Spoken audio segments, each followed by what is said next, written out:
Didier Deschamps en grande discussion avec le prince Albert, le sélectionneur de l'équipe de France de football, est l'un des invités d'honneur du Monte-Carlo Padel Master. Grand adepte de ce sport, Didier Deschamps s'adonne à l'une de ses passions en participant à des matchs exhibition face, entre autres, à l'ancien tennisman Jonas Johansson et à l'ancien footballeur Cyril Roll.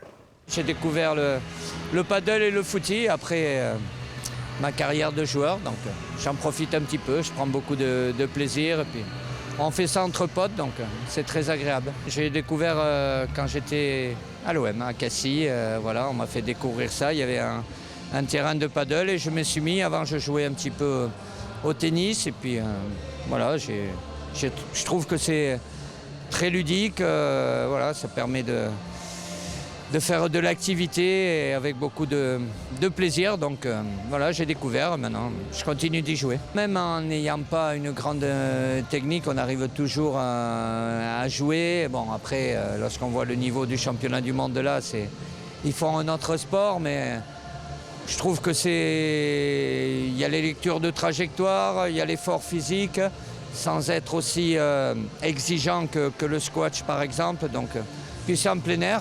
Donc, sur la Côte d'Azur, c'est agréable d'être en plein air.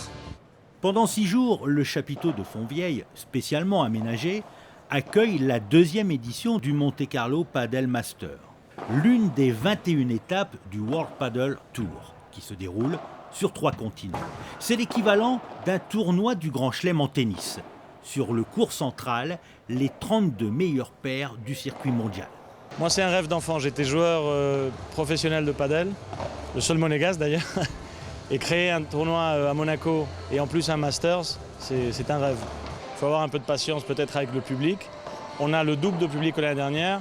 On a beaucoup plus de loges, donc je crois que les gens, ça leur plaît, ils reviennent, c'est un bon sport.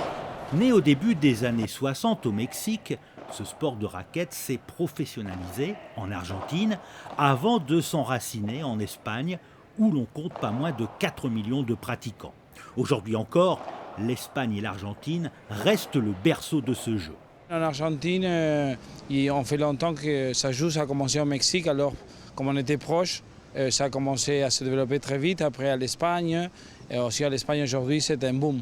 Je crois que c'est très social, et en Argentine on est très social, alors nos partenaires, il est près de nous autres, les adversaires aussi, on peut parler, après le match, on reste boire quelque chose. C'est un sport très amusant pour faire.